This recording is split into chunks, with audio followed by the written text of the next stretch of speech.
Itulah selalu dia selalu sama balik sama. Itulah. Okey, kita mula hadis ni. Hadis ke-10. Latifah.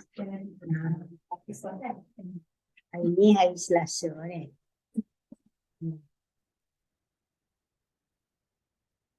Hadis ke-10 tu adab dengan syiar-syiar agama.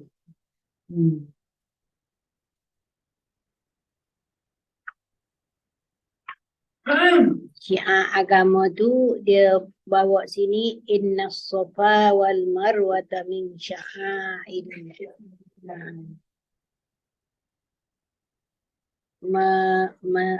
Bersa'i di Safa dan Marwah tu ialah antara syiar-syiar Allah.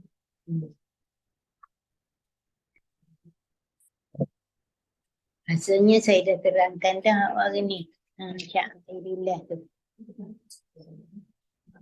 Innaha min taqwal qulub. Kalau ayat dia ayat 32 surah Al-Hajj.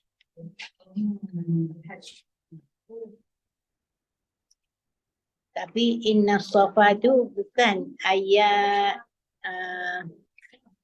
Al-Baqarah tu.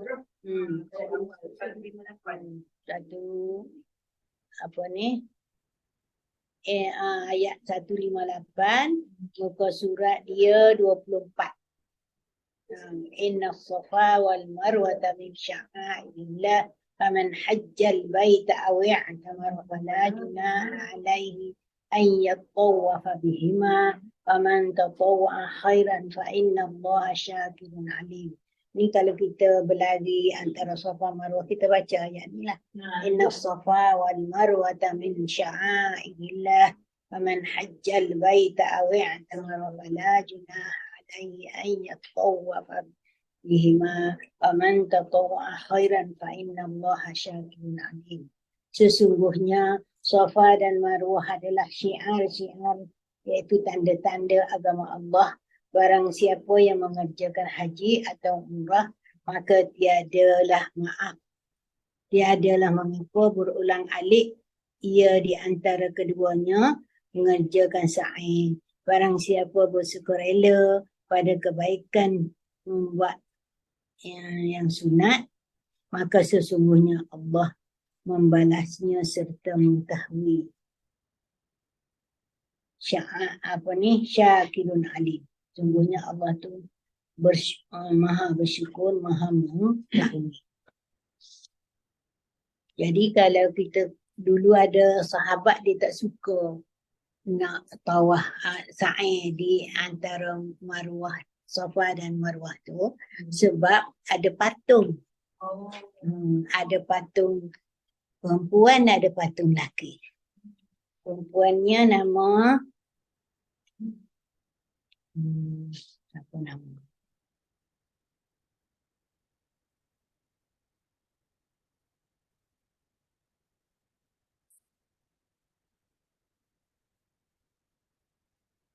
Kaum Ansar mereka enggan mengerjakannya kerana mereka dapati orang-orang jahiliyah telah terlebih dahulu mengerjakan sa'i itu dengan memuja dua patung.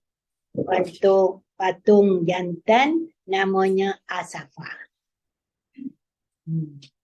Terletak di Bukit Safa. Asafa terletak di Bukit Safa, dan satu lagi bernama Nailah. Terletak di Bukit Marwah. Nailah. Macam patung apa ni, patung dia kan ada nama Nailah.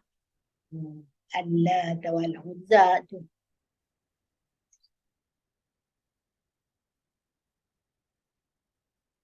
Jadi orang Ansar ni dia tak suka sa'i tu kerana dia tidak suka memuliakan tempat yang dimuliakan oleh orang-orang kafir. Jadi nak ikut sama lambang orang kafir tu dia tak suka.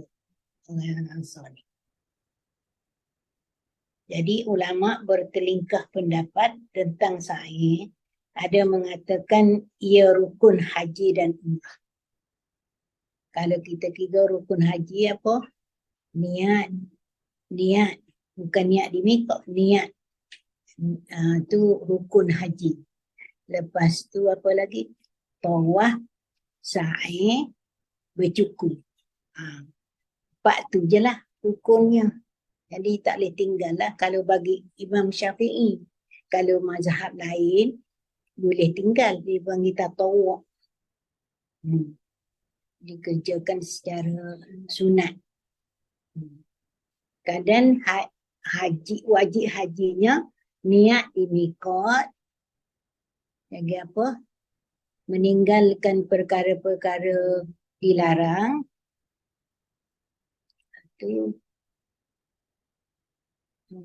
Tambah lagi kalau haji tadi, wukuf di Arafah. Kemudian wajib haji bermalam di Mina, bermalam di Muzdalifah, melontar 3 jamrah tu. Itu wajib. Wajib haji ni kalau kita tinggalkan, kita boleh bayar dam. Tapi kalau rukun tu tinggal, kena qada tahun depan lah. Tak boleh. Tak boleh nak ganti dengan dam.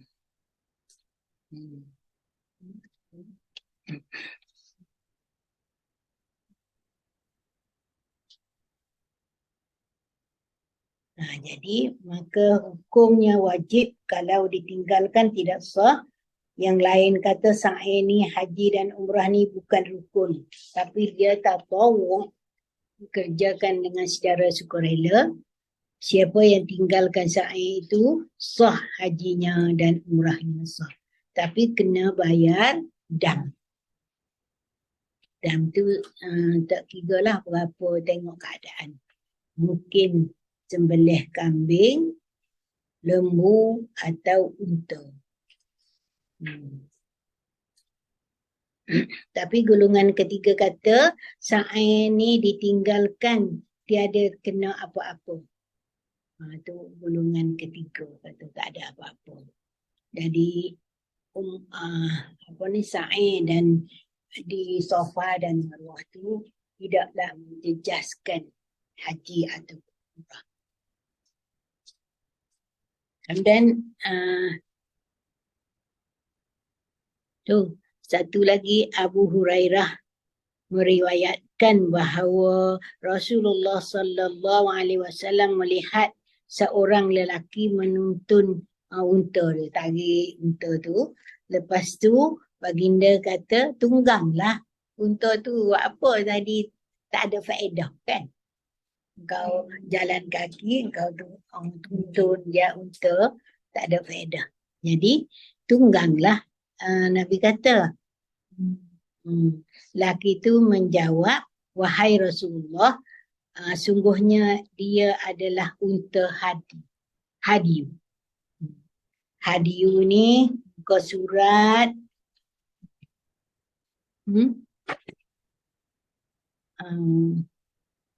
ke surat 30 ayat 196.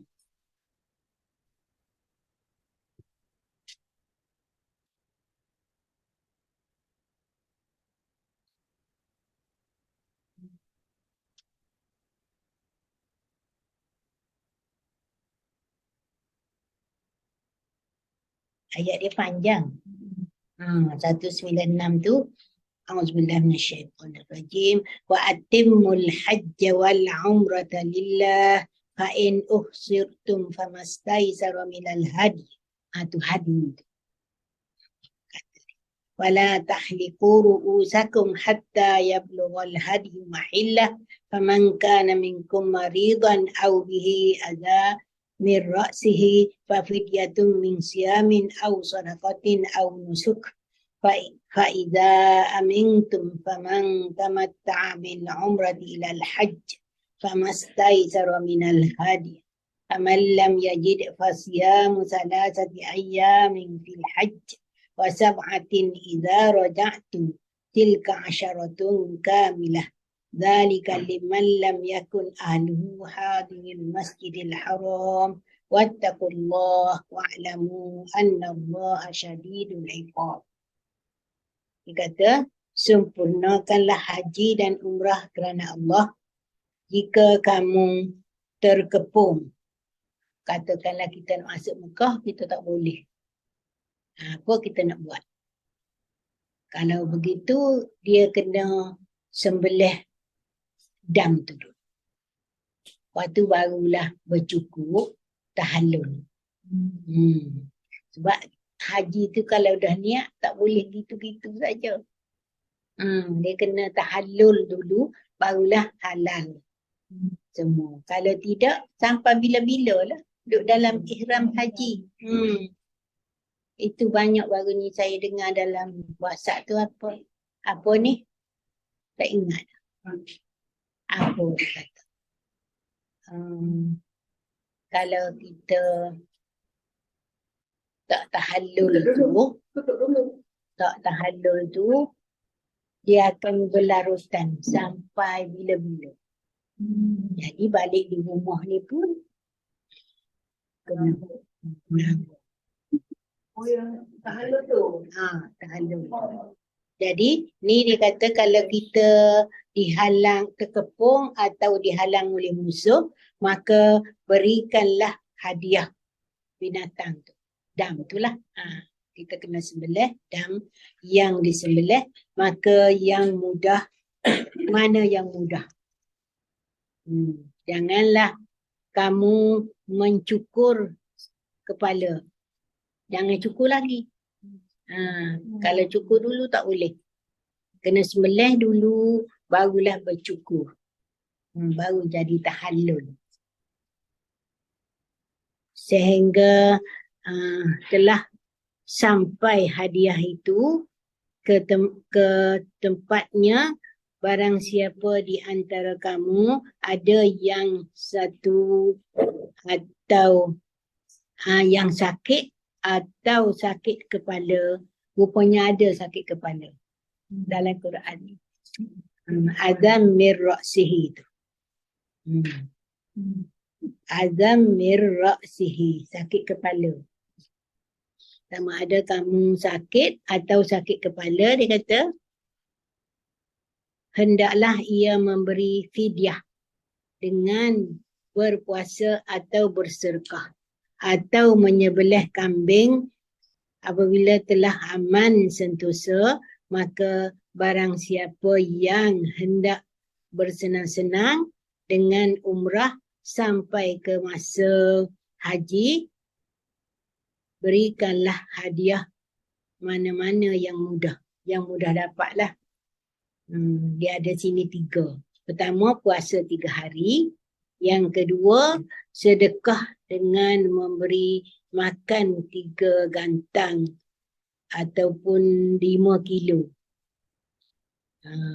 85 gram beras kepada 6 orang miskin. Itu yang kedua. Yang ketiganya menyembelih sebagai seekor unta, sederhananya seekor lembu atau sekurang-kurangnya seekor kambing. Unta tu mahal. 1,700. Tak tahu lalu ni lebih kot pasal. Lebih pada lembu. Harga dia besar. Mungkin 2,000 lebih kot. Kalau dulu lah 1,700 tu. Boleh.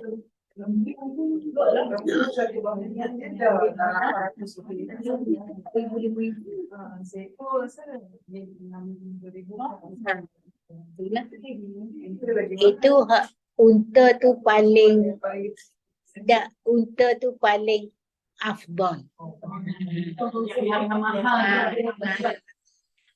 Lembu tu dia kata sederhana. Kalau kita nak dam lembu pun boleh. Lepas tu yang paling kecilnya kambing. Kalau sini pun 800,000 dah. Tak tahulah sana. Ah. Sama kita tak boleh.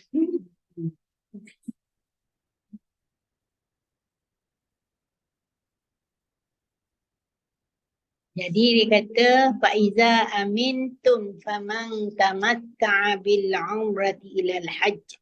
Apabila telah aman sentosa maka barang siapa yang hendak tamattu' nak buat haji tamattu' lah dengan umrah sampai ke masa haji. Tunggulah sampai masa haji.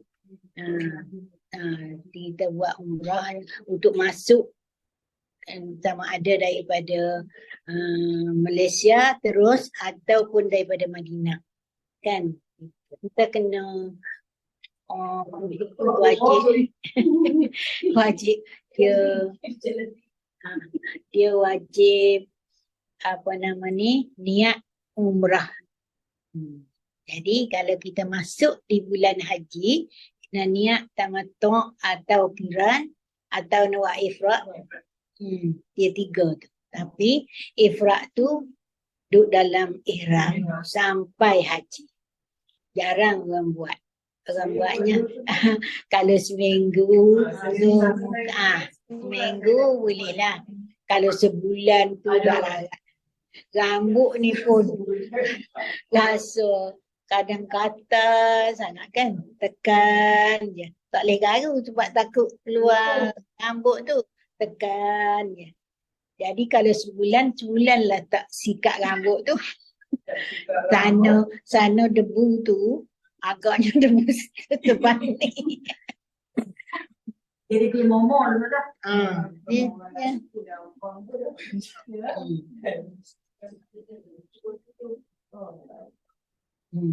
Kita tak kita pakai tudung lah. Tapi tak tahan dengan perkara-perkara haram dalam haji tu. Lepas tu dia punya dugaan macam-macam. Lepas tu kadang-kadang katal ni kan. Tergaru, 2 bulu roma ni pun sampai 3 kena 1 dam. Jadi jarang orang buat ifrad. Dia buat tamattu'. Jadi apabila buat tamattu' masuk kita lakukan rukun-rukun umrah tu lah. Dapat tahallul. Selepas tu ada orang buat lagi sampai 2-3 kali tapi dam tu 1 je. Sekali tamattu' dia dah siap. Dia siap ni dah potong dah sudah kan. Kamu haji. Jam saya masuk dalam jam. Ya. Kalau tamattu'. Masih dulu dia dah.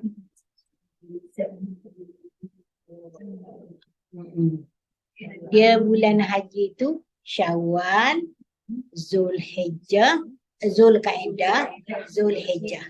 2 bulan 10 hari. Syawal sebulan, Zulqa'dah sebulan, Zulhijjah 10 hari. 2 bulan 10 hari. Jadi dalam masa itulah haji.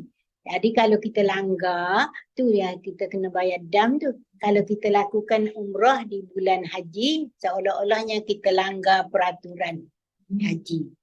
Kalau kita pergi Ramadan, tak apa. Sebab dia bukan bulan haji lagi. Atau lepas tu, kan? Lepas pada Zulhijjah.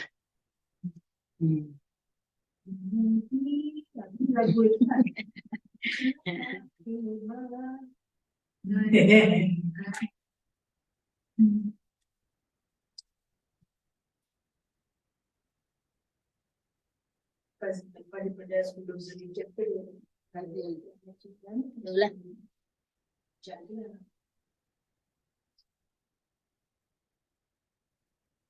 Jadi kena berilah hadiah dam tadilah. Kalau kita melakukan haji di bulan umrah di bulan haji, kena bayar dam.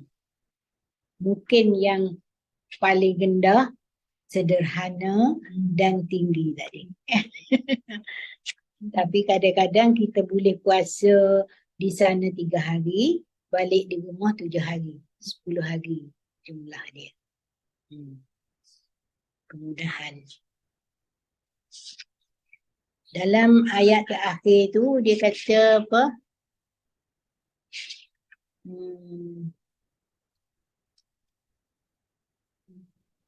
wa'lamu anna Allah syadidul iqab tu.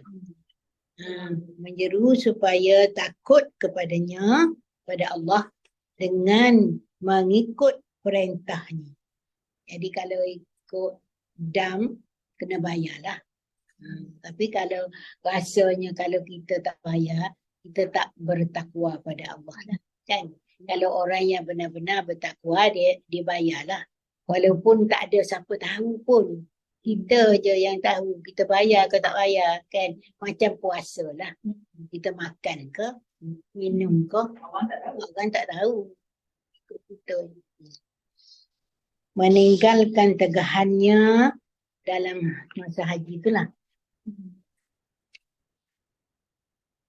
Mengerjakan haji dan lain-lain kerana sesiapa yang menyalahi dan mencuaikan perintahnya akan disediakan seksa yang amat sangat. Wallahu syadidul iqab. Dia kata mula-mula wattaqullah. Takutlah pada Allah. Maksudnya kita kena tunailah betul-betul. Kemudian wa'lamu anna Allah syadidul iqab. Hendaklah kamu tahu bahawa Allah tu siksaannya sangat berat, pedih.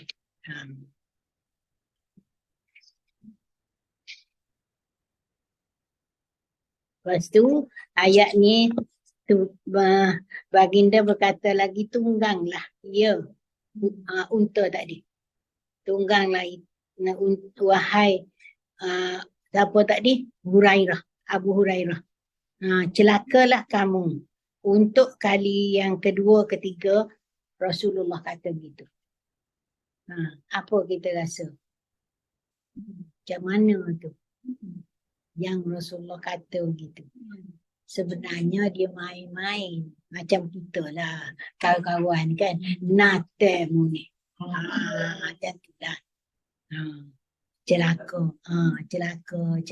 tu bukan betul-betul, tapi dia macam perli pada Abu Hurairah. Mu tak naik kak, celaka dah mu. Siapa ni? Seorang lelaki tu. Seorang lelaki. Okay. Jadi apabila Rasulullah kata gitu, seolahnya kamu tak guna unta tu, celakalah kamu. Kan guna unta tu tunggang. Patutnya tunggang. Naik. Tapi lelaki ni tak nak sebab dia kata ni hadiah. Nak bayar dam.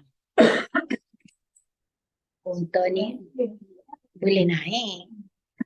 Tu ya Rasulullah. Celakalah mu kalau dah tak naik kan. Macam kata-kata yang kita macam dengan kawan kita lah. Kan? Bencilah. Macam kita kata, bencilah mu ni. Kan? Padahalnya bukan kita benci betul-betul. Tapi kita kan kalau kawan baik tu kan kita cakap mu aku tu. Macam tu lah. Jadi dia kata, mu ni tak gunalah.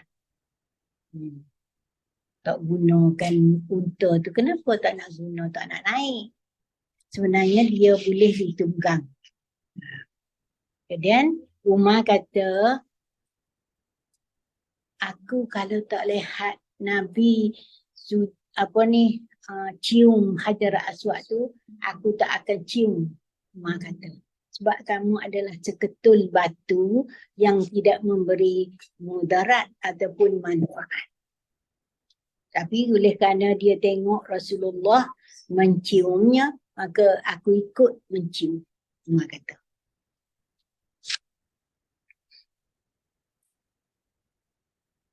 Lepas tu latar belakang bab ni, sesungguhnya setiap apa yang melambangkan agama Islam, itu merupakan syiar-syiar agama. Mengagungkan syiar-syiar ini mencerminkan ketakwaan dalam hati. Kalau kita mengagungkan syiar tu, seolah-olahnya dalam hati kita ada sifat takwa pada Allah Sebab tak ada siapa yang tahu.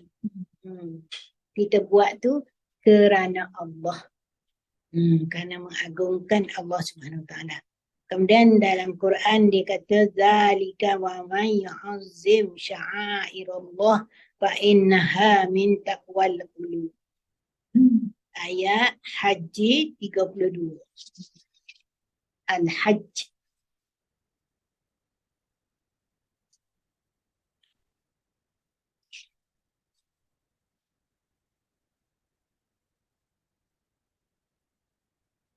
Buka surat 33.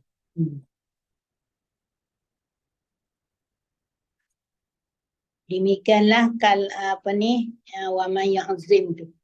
Demikianlah keadaannya sesiapa menghormati syiar-syiar ataupun tanda-tanda agama itu, maka perbuatan itu terbit daripada hati yang takut kepada Allah.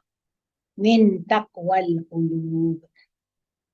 Jadi yang kalau kita buat tu, kita adalah termasuk orang-orang yang bertakwa pada Allah.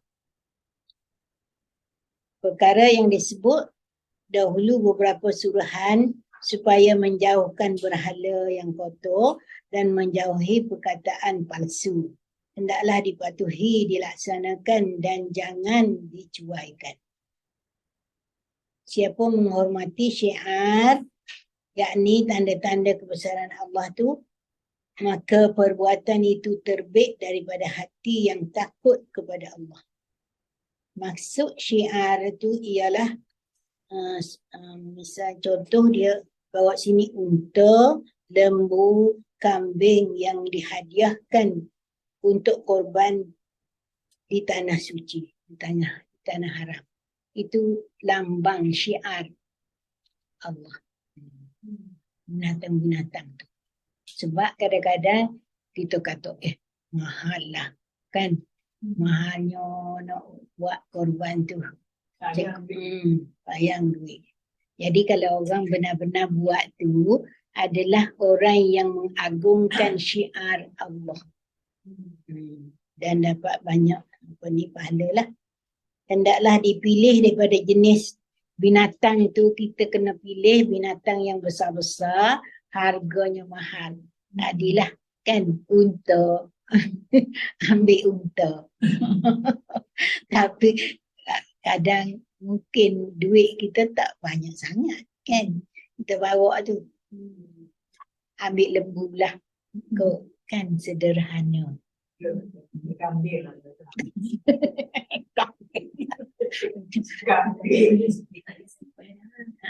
Kambing lah.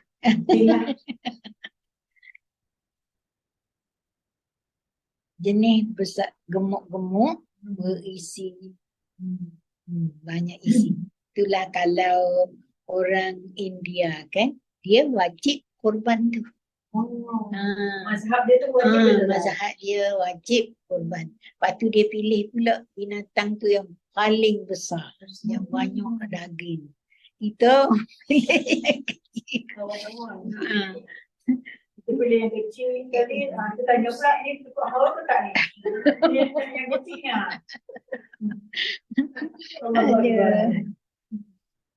Dia tak boleh lah kita dah belajar kan?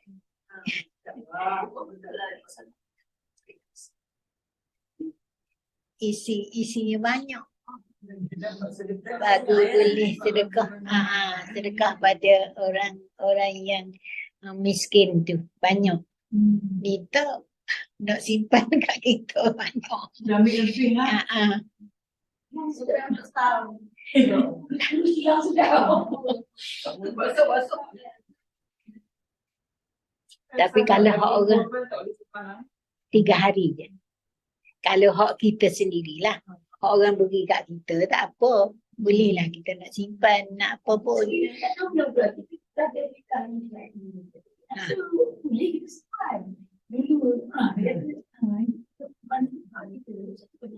Satu per 3. Boleh kita simpan, tapi tak boleh lebih daripada 3 hari tu.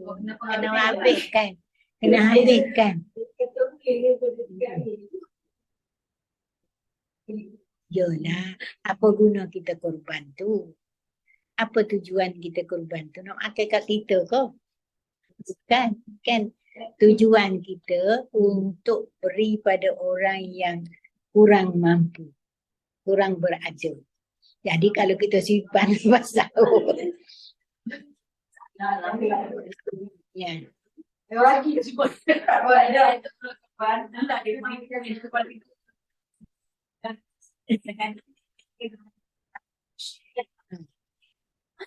Banyak yang Memanglah. Inilah kalau ada orang lain tu kita asingkan, kita boleh makan lebih pada 3 hari itulah. Simpan lama-lama pun tak apa. Boleh. Oh, yang kalau yang Hak orang, tak, bukan hak orang beri pada kita. Bukan hak kita. Hak kita tu, kita hanya ambil 1/3 sahaja dan tak boleh simpan lebih daripada 3 hari. Macam jangan bisa jadi stok lah. Tak boleh lah nak jadi stok. Tak adalah tujuan dia kan. Kalau kita buat stok dia, tak adalah tujuan korban tu. Sebenarnya tujuan korban tu untuk memberikan kemudahan kepada orang-orang miskin, orang yang tak pernah rasa daging setahun sekali je. Kita ni hari-hari. Hari-hari sampai doktor kata, cik, tadi tak ada makan banyak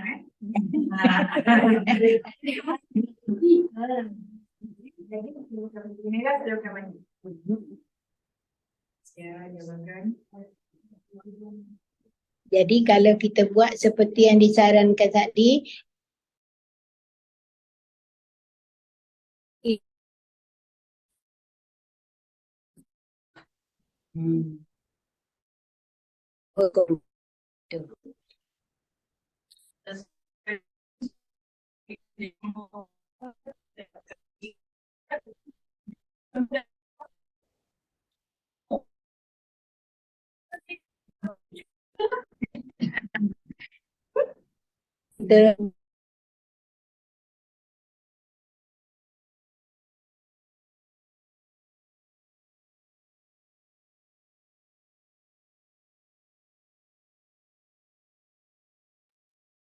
Kenapa Ustazah?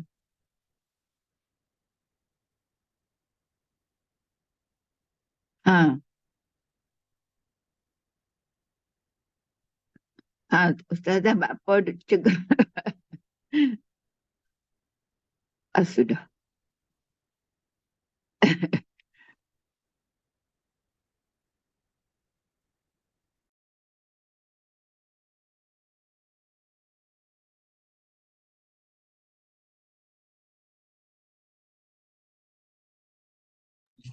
Internet tu agaknya Kak Nah.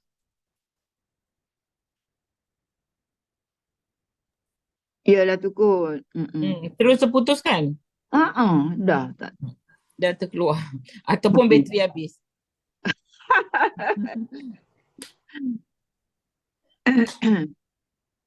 Tunggulah kejap. Iyalah. Hilang ngantuk, dah tersenggut tadi. Ada rahmat juga.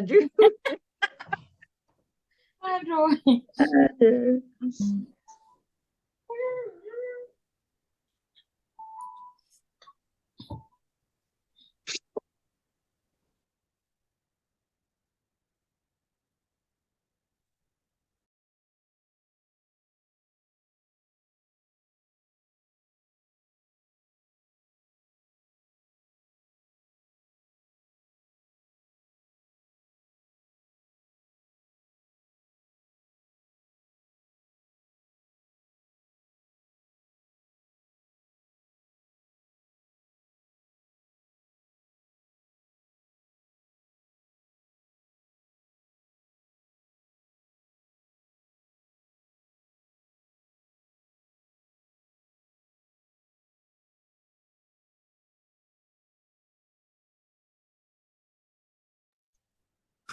Kak Nah, Ya Ju. Kak Nah batuk dah cuba minum ni tak? Air apa tu? Ha, Madu campur dengan goji berry. apa dia? Campur? Dengan goji berry. Macam mana tu Ju? Goji berry tu yang kecil-kecil warna merah. Merah. Bukan red berry bukan lah. Bukan. Dia red berry tu macam kurma Cina tu kan. Ha. Ni bukan, ni lain. Oh. Dia Kak nak tengok kat Shopee. Banyak jual kat Shopee. Cuba apa dia? Eja dia macam mana Ju?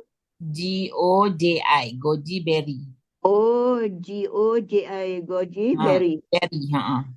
Okey. Ni kering ke Ju? Kering. Dia dah Oh. keringkan. Dia dah jadi macam apa tu panggil kismis. Insya-Allah. Hmm. Lepas tu campur je dengan madu. Campur dengan madu, minum air suam panas. Ha.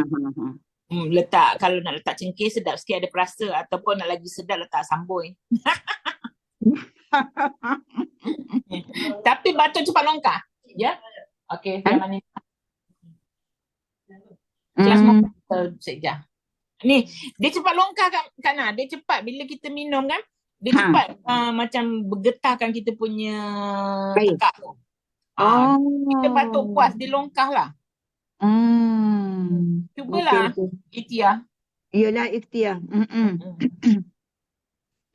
Okay, insyaAllah. Nanti suruh nak tengok.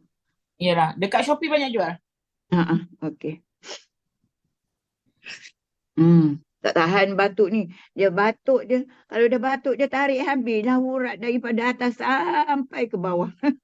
Urat perut sakit kan? Sakit. Dengan betis-betisnya dia tarik. Masya Allah. Yelah, sebab betis tu perut kita. Sakit, cekang sebenarnya kan? Allah.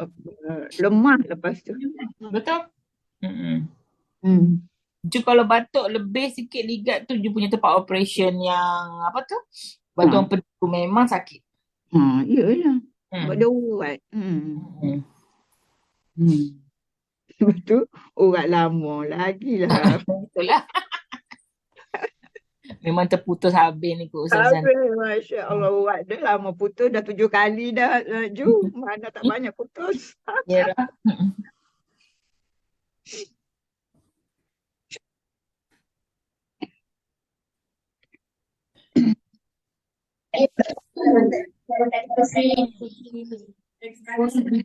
Rasa internet ni. Internet kot, ya. Ada? Ada. Ada sini kita ada. Internet lah. Kena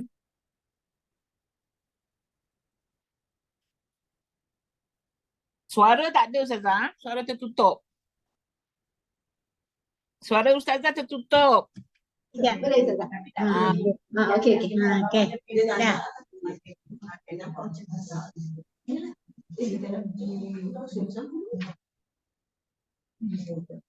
Jadi untuk syiar ni sikit sahabat ya.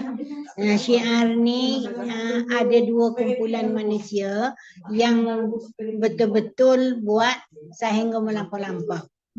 Ada yang lain tu pula tak pedulikan. Dia rasa tak ada apa-apalah kan. Perkara yang betul untuk dilakukan adalah menghormati, menghargai dan membesarkan syiar. Itu sahaja.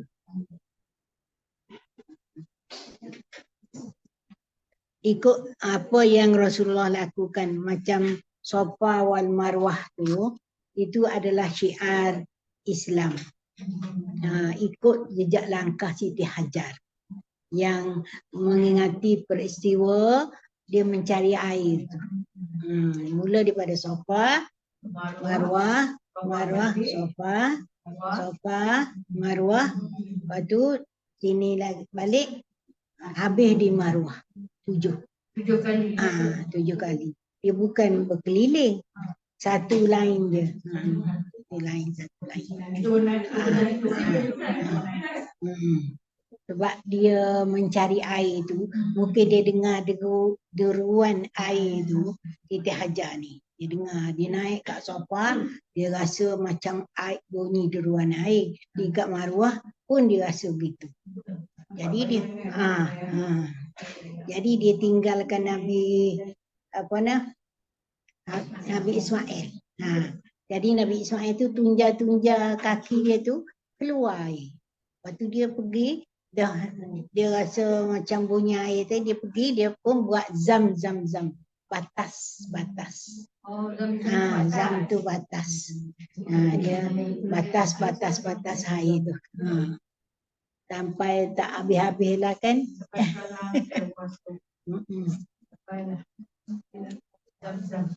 Zam. Dan terdapat 4 cara untuk membesarkan. Ada 4 cara untuk membesarkan syiar tu. Pertama, membesar dan kehormatan Allah dalam perkara-perkara suruhan, larangan, kewajipan. Keduanya, membesarkan waktu yang tertentu seperti hari Jumaat, bulan Ramadan. Kan kita suka nak ketiba hari Jumaat, ketiba hari Ramadan. Sebab adalah banyak benda-benda istimewa di dalam tu. Kalau hari Jumaat tu pun baca selawat je lebih. Dan yang kedua ni, yang ketiganya, membesarkan tempat-tempat yang menjadi syiar Islam. Masjid misalnya, ataupun tanah haram yang kita pergi habis beribu tu, itulah tujuan dia. Ataupun arah kiblat. Keempatnya, membesarkan lambang-lambang agama seperti mushaf Quran, kitab sunnah, hadis Nabi, para ulama, janggut, hijab, serban haiwan dan sebagainya. Yang kepunyaan orang-orang yang selain daripada Rasulullah, kepunyaan alim ulama ataupun wali-wali yang kita tahu, kita agung-agungkan benda-benda ni. Dia kata sesungguhnya membesar syiar Allah adalah berlandaskan kepada ilmu mengenai syiar itu sendiri.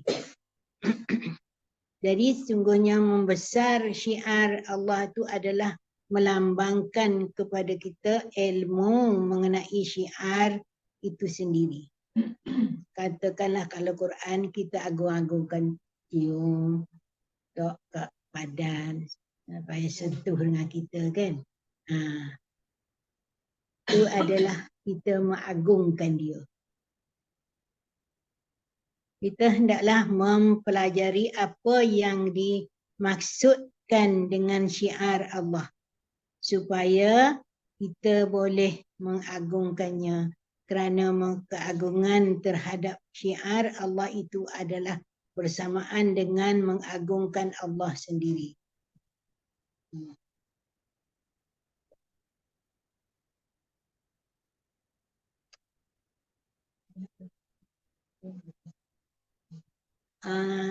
Satu macam hadis atau cerita, diriwayatkan bahawa Nabi Muhammad sallallahu alaihi wasallam bawa korban sebagai hadiah ke tanah suci haram sebanyak 100 ekor.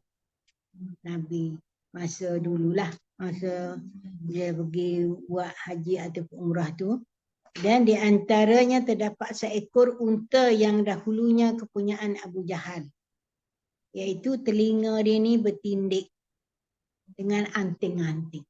Jadi Rasulullah SAW tak naklah binatang tu daripada emas, dan bahawasanya Sayyidina Umar bawa binatang korban seekor unta betina yang mana orang telah memintanya dengan harga 300 dinar. Tak bayar kepada Sayyidina Umar. Maka Rasulullah pun minta dengan Sayyidina Umar, jual ke akulah dengan harga yang tu. Sayyidina Umar kata tak nak. Dia pun nak korban juga. Tapi Sayyidina Umar menolak seraya berkata bahkan siapa akan korban sebagai hadiah. Jadi artinya dia nak juga korban tu. Tak bolehlah Nabi nak beli tu. 100 ekor dah. 100 ekor dah. Itulah kaya kan. 100 ekor unta. Dia nak tukar dengan seekor itu tak boleh. Sebab dia bertindik itu. Kan bertindik itu mungkin seolah macam cedera. Kan? Telinga dia dah berlubang. Okey, sampai situlah dulu. Kita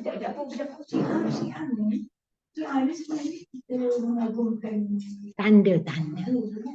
Macam biasa kita ni pasal disebut rambut ni semua kan. Kalau macam katalah ni macam di barat lah kan. Orang pakai tudung, pakai hijab itu syiar lah kan. Syiar. Orang pakai hijab. Syiar. Masuk pun Islam. Syiar. Itu kan tanda-tanda kebesaran Allah kan. Nak menunjukkan tanda-tanda kebesaran Allah. Tapi mana tu banyak lah. Tapi banyak. Dia jawapan dia. Apa Miza? Kiranya macam yang kita cakap pada kedua lah, kiranya mentaati perintah Allah. Itu dari segi ketakwaan kita kan, kita bertuduh, kita pakai lengkap, elok, itu adalah menandakan ketakwaan kita pada Allah Subhanahu Wa Taala. Dalam sini dia fokus korban je. Di sini korban je. Agaknya sebab cerita tu perkataan Nabi sebab dia sebut hadiyu tu daripada perkataan Safa wal Marwah kan. Jadi dia ambil daripada situ dia berkisar kepada haji, umrah, korban, fidyah. Satu lagi apa ni, kalau boleh kita cari, tolong cari ni Kamiza ke, tolong cari apa ni, ahli syurga 10 orang tu. Yang 4 orang tu dah kita tahulah, 4 Khulafaur Rasyidin. Yang 6 lagi tu. Saya rasa saya dah tanda tapi tak ingat di mana tulis. Ahli syurga yang Nabi kata ada 10 orang tu. Rasanya Talhah termasuk. 10 sahabat Nabi yang dia janji syurga tu. Yang 4 orang Khulafaur Rasyidin tu dah ada lah. 6 lagi. Sarah dapat? Ada?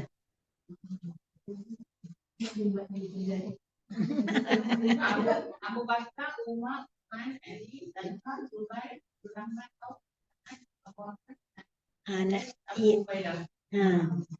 Abu Ubaidah Al-Jarrah tu ketua Al-Qassam. Abu Ubaidah berani sungguh. Dia kan seorang-seorang tu dia pergi letak bom di dalam kereta kebal Israel tu. Dia baca waja'alna min baini aidihim saddan wa min khalfihim sadda fa'awshainahu fahum la yubsirun. Dia letak dia tempat balik dengan selamat. Habis musnah kereta kebal.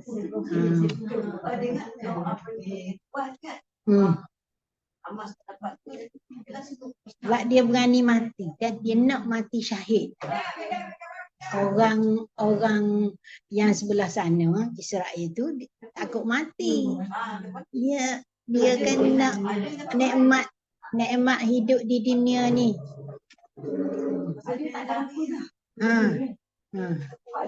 Dia sebab tak ada keluarga, tak ada anak, tak ada kadang-kadang kan. Semua dah tak ada pada dia. Jadi dia keluar tu daripada rumah dia tu niat mati syahid. Lepas tu ada seorang budak tu kan baru umur 16 tahun. orang sentuh badan dia, bang kasturi. Sedap. Nanti. Betul kata tubuh Muhammad Dia memang dia balik. Dia kata Hamas bunuh anak-anak apa ni, anak Israel. Berpuluh-puluh orang. Dia memang balik gitu. Yang anak saya yang US tu pun dia kata dia dakwa lah. Dia dakwa bahawa Hamas ni bunuh anak orang Israel. Berpuluh-puluh tu. Yang dia tu bergelimpangan, kita tengok tu, ya Allah. Tak rasa. seorang tu kan tak boleh tidur. Anak-anak tu datang dia makan. Sampai dia bagi tak tengok tu semua tu tengok. Itulah. Balik semua.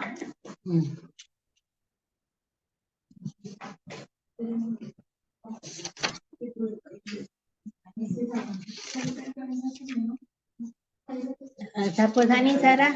Salah baca balik. Sarah, baca semula yang 4 tu tak apa. Yang 4 orang tu tak payah. Yang 6 orang tu. Senarai.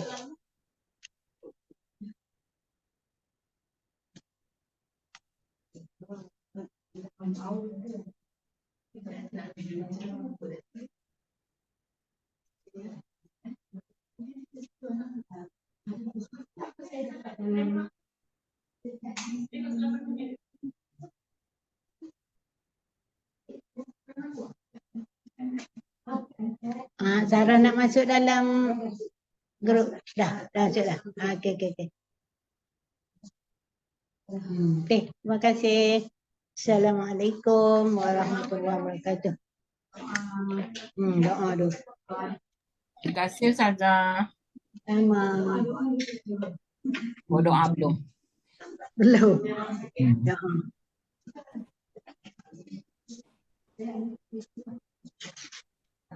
Mana dah doa ni?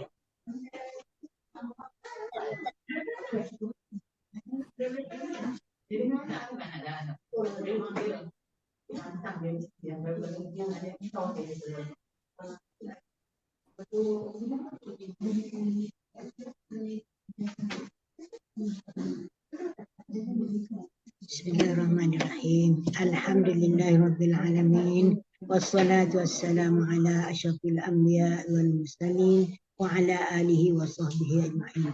Allahumma a'izzal Islam wal muslimin. Allahumma azilla syirka wal musyrikin.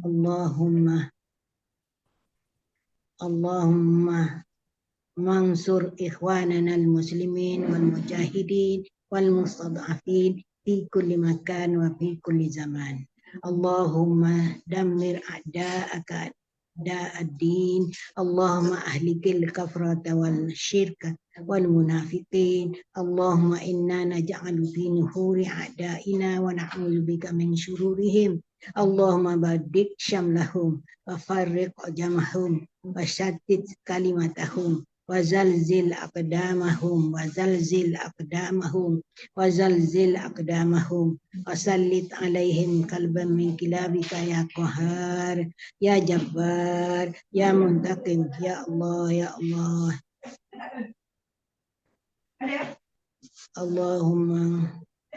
Allahumma ya munzilal kitab wa ya munjimiyas sahab wa ya hazimal ahzab ihzimhum wansurna alaihim. Allahumma anta qawiyyu wa husn wa nahnu du'afa nashku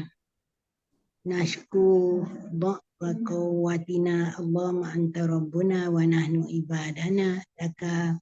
Allahumma rizukna syahadata fi sabilik. Rabbana atina fid dunya hasanah wa fil akhirati hasanah wa qina adzabannar. Wa sallallahu ala sayyidina Muhammadin wa alihi. Alhamdulillah. Doa yang dibaca oleh Khairul Anwar yang adik Ustaz Zul tu. Dia semalam di Masjid Falah. Apa nama dia? Aku duduk dulu lah. Profesor Madya Dr. Khairul Anwar Muhammad Al-Bakri. Adik Bakri. Tak Zul.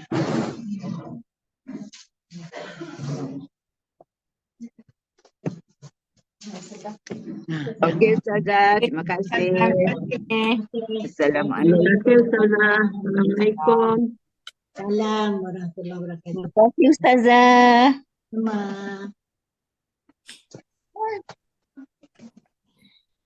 Terima kasih. Kita kena keluar sendiri ni kot. Mana fast tak berhentikan.